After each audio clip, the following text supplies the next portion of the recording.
Okay guys, what's going on, Fish and Films? Today we're going to be making a video of my top 5 bass lures. Largemouth bass lures. This is just my opinion. All these lures have caught fish over 3 pounds for me, so I really enjoy them and I use them a lot. So I'm going to show you guys what they are and I'm going to talk a little bit about them and hope you guys enjoy. Okay, so the first lure we're talking about is the Texas rig. So there's the weightless Texas rig, which looks like this. It's just it's just a little lure like this with a hook. And there's 2 different types of hooks you can use. You can either use an EWG hook, which has this little bend in it right here. Or you can use a worm hook, which is a straight shank on it, so it's straight right here. And they both work for weighted or weightless. So if I'm going to throw a weightless one, I'm going to usually be using a Senko under 6 inches. So this right here is a 4-inch Senko. This is a 6-inch Senko. This is a 5-inch Senko. So I'd usually use 6, 5, or 4-inch if I'm going to be throwing it weightless. But if I'm going to be throwing it if I'm going to be throwing a Senko that's a 7-inch, I'm going to be using it weighted, which is the same thing I'll use if I'm throwing a creature bait, a craw, or a worm. So when you're throwing a weighted, there's 2 different style of weights usually. There's this little more of a bullet weight style, and there's a little more of a worm weight, a little more pointed. So the weighted Texas rig will look kind of like this. So you can either use, bobber stops are optional. So there are these things like right here that they go either one end of your bobber or the other, and they stop it from sliding. So this is what your average weight is. There's a weight right here, and there's a little lure right here, and I have a bobber stop on this one just because it's not attached to anything, so you can show you guys. So those are the first one. It's a Texas rig. So hope you enjoyed looking at that one. I'm going to show you the next one, which is going to be crankbaits. Okay, so there's multiple different types of crankbaits. There's your deep diver crankbait, which has really big bill on it, so it can dive deeper. There's your normal crankbait like this one. This one has you can see like right here how it's more curved on the outside. There's flipless right here, which are like rattling more. And then there's flat-sided, which I really like. I like them because they have a little more of a tighter wobble, a more subtle presentation, which I like for targeting finicky fish using cold water and trying to catch larger fish on crankbaits. So that's my explanation for why I like crankbait. Now I'm going to move on to jigs. Okay, so here are all these different types of jigs right here. There's like this one right here is a flipping jig. This one right here is a little finesse jig. This one right here is a swim jig. This one right here is a little rattling jig. This one right here is like a casting jig. This is a football head jig. This is another finesse jig. There's all sorts of different types of jigs. And when I'm throwing a jig, I like to use different trailers. So, I can either use a craw. Most of the time I use a craw trailer. I'll sometimes use creature trailers, but most of the time I'll use a craw trailer.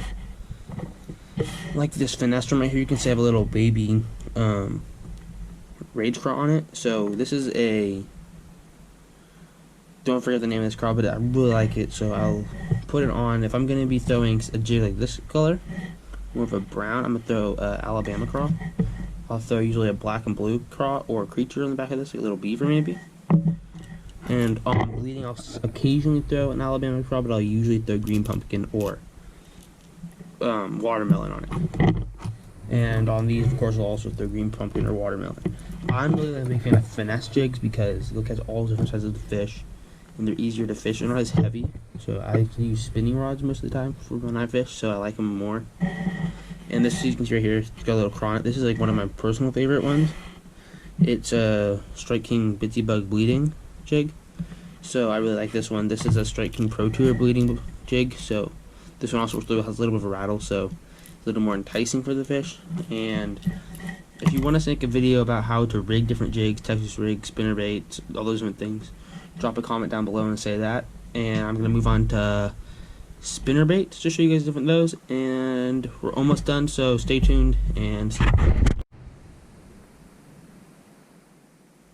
Okay, so now we can talk about spinnerbait. This one right here is a single Colorado blade spinnerbait.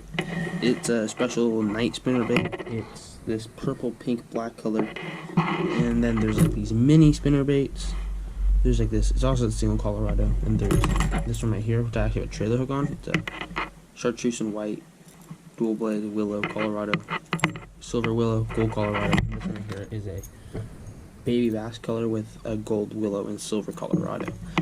So I'll usually throw a trailer hook if I'm catching more finicky fish, or not using a trailer, like a little paddle tail for the back of it. Like this one right here has a paddle tail on it. I like to use dual blades usually most of the time, and I prefer the gold silver combination, but you know, it doesn't make that much of a difference. I like 3/8 ounce jigs spinnerbaits most of the time. Unless I'm going for a smaller one, then I'll go a little bit lighter because it's smaller. And so now I'm going to move on to swim baits and show you my last favorite lure to use for bass. So hope you guys have enjoyed this so far. Like this video, subscribe to the channel, and stay tuned for the last one.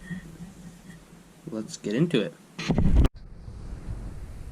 Okay, so this one's swim bait. So I have these two hard ones right here, a little bull shad. It's like a little shiner swim bait right here. This one has a soft, like, hair tail. This is a plastic tail. Then I have these two soft ones. I have some other soft ones, some other hard ones, but I don't have those with me right now. So this is a Savage Gear Line Through Bluegill. It's a suspending one, and this is a live target suckerfish one. I really like this one because it can really imitate anything.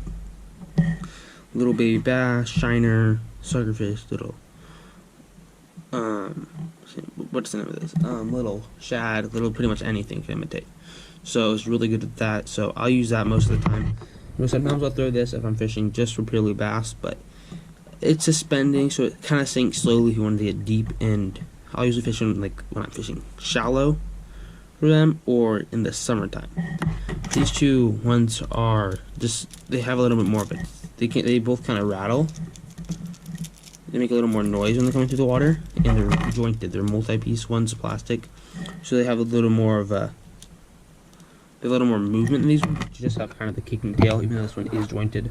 So this one has not as much movement as this one, and these two are soft, or these ones are hard plastic ones, so they kind of just have a little more movement.